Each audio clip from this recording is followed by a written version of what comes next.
महाभारत का युद्ध 18 दिन तक चला। जाने किस दिन क्या हुआ। महाभारत का युद्ध बहुत घातक था। कौरवों और पांडवों के बीच युद्ध हुआ जो 24 दिनों तक चला। आइए देखें कि इन 18 दिनों में हर दिन क्या हुआ था।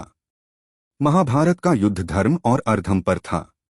पांडव धर्म का अनुसरण करते हुए कौरव अधर्म के साथ कुरुक्षेत्र में अपने अधिकारों के लिए लड़ रहे थे।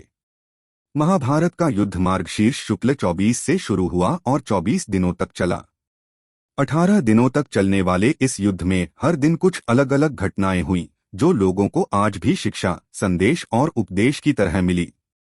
आइए जानें कुरुक्षेत्र की रणभूमि में 20 दिनों में क्या हुआ। महाभारत का पहला दिन पांडवों और उनकी सेना को बहुत हानि हुई। पहले दिन कौरवों ने पांडवों को हराया, लेकिन बावजूद इसके शल्य और भीष्म ने उत्तर और श्वेत को मार डाला। बहुत से पांडव सैनिकों को भीष्म पितामह ने मार डाला। पहले दिन की तुलना में यह दिन कौरवों के लिए उत्साहपूर्ण था, लेकिन पांडवों के लिए निराशाजनक था। महाभारत के दूसरे दिन पांडवों ने अपनी युद्ध रणनीति को बदल दिया। दूसरे दिन धृष्टद्युम्न ने द्रोणाचार्य को कई बार हराया। इतना ही नहीं, भीष्म ने श्री कृष्ण और अर्जुन को कई बार चोट पहुंचाई। युद्ध के दूसरे दिन भीम ने हजारों कलिंग और निषाद मारे। महाभारत का तीसरा दिन था जब रणभूमि में बहुत रक्तपात हुआ। तीसरे दिन भीम ने घटोत्कच के साथ दुर्योधन की सेना को रणभूमि से बाहर निकाल दिया। इसके बाद भीष्म ने मोर्चा संभाला और काफी हत्याएं की। तब श्रीकृष्ण भीष्म पितामह को मार डालने के लिए अर्जुन से कहते हैं, लेकिन अर्जुन नहीं करता। भगवान श्री कृष्ण भीष्म को भारी पड़ता देख क्रोधित हो जाते हैं।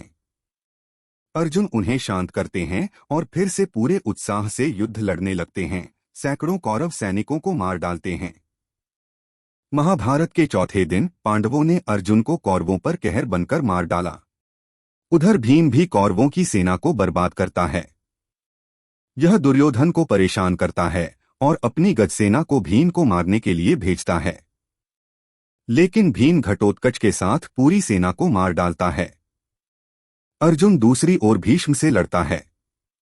महाभारत के पांचवें दिन कौरवों ने भीष्म पांडवों की सेना को मार डाला। तब भीष्म को रोकने के लिए पांडवों ने अर्जुन और भीम को उतारा। महाभारत के छठे दिन कौरवों और पांडवों के बीच एक भयानक संघर्ष होता है। दोनों सेनाओं ने धरती को लाल कर दिया। पांडव छठवें दिन कौरवों पर पड़ जाते हैं, जिससे दुर्योधन क्रोधित हो जाता है, लेकिन भीष्म उसे आश्वासन देते हैं और सातवें दिन की रणनीति बनाते हैं। महाभारत के सातवें दिन अर्जुन ने कौरवों की सेना को नींद से जगाया। अर्जुन के तीरों से कौरवों की सेना घबरा जाती है, लेकिन भीष्म पांडवों की सेना समय के साथ हावी हो जाती है। लेकिन युद्ध तब समाप्त हो जाता है जब सूरज अस्त हो जाता है। महाभारत का आठवां दिन शुरू होते ही युद्ध में भीषण वृद्धि होती है। पांडवों की सेना उनके तीरों से बच नहीं पाती, लेकिन भीम इसी बीच धृतराष्ट्र के 8 पुत्रों को मार डालता है। अर्जुन पुत्र इरावान राक्षस अंबलुष का वध होते ही हड़ताल होती है। दुर्योधन को घटोत्कच की माया परेशान करती है, लेकिन भीष्म की आज्ञा से भगदत्त घटोत्कच, भीम, युधिष्ठिर और पांडवों को पीछे ढकेलता है। कौरव 8वें दिन निराश और दुखी रहते हैं। महाभारत के 9वें दिन दुर्योधन भीष्म से कर्ण को युद्ध में लाने की मांग करता है।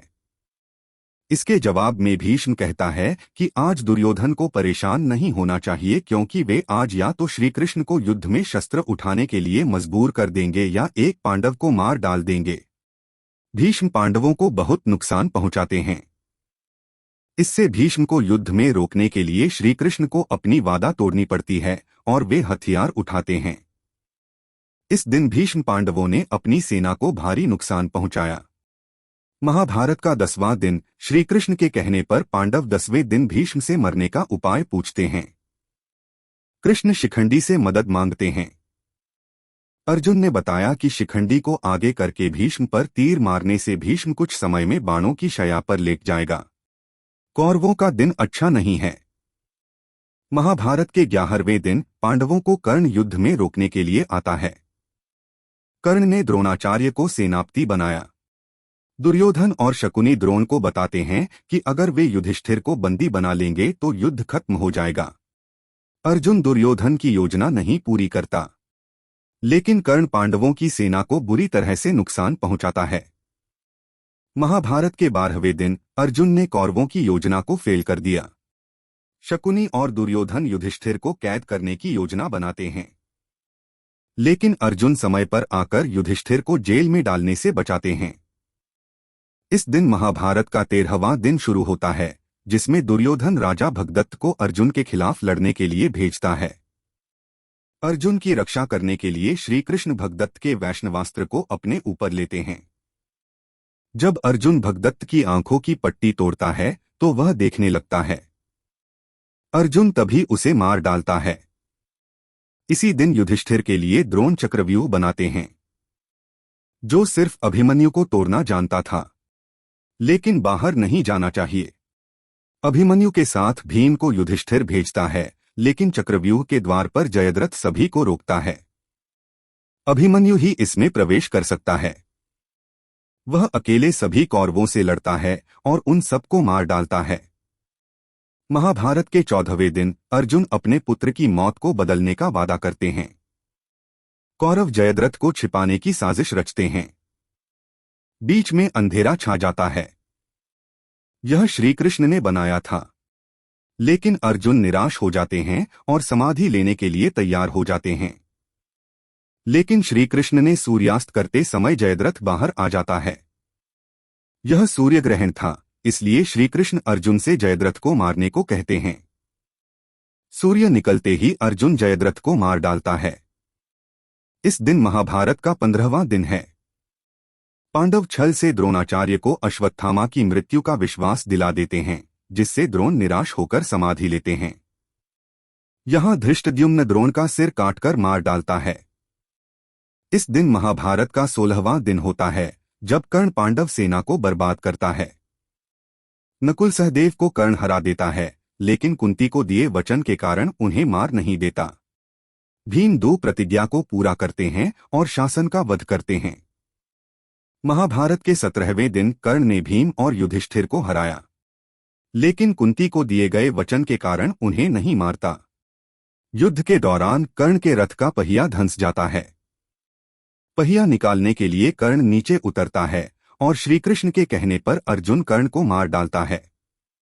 इस दिन महाभारत का 18वां दिन होता है, जिसमें भीम दुर्योधन के बाकी भाइयों को मार डालता है। उधर सहदेव शकुनी को मार डालते हैं। दुर्योधन हार मानकर एक तालाब में छिप जाता है, लेकिन पांडव उसे ललकारते हैं और उसका गदायुद्ध भीम से होता है। जब भीम दुर्योधन की जंघा पर छल से प्रहार करते हैं तो दुर्योधन मर जाता है। दुर्योधन की हत्या के बाद पांडव विजयी होते हैं। इस वीडियो में बेस्ट पार्ट कौन सा है वो जरूर कमेंट बॉक्स में लिखे, ताकि उसके बारे में और वीडियो हम बना सके।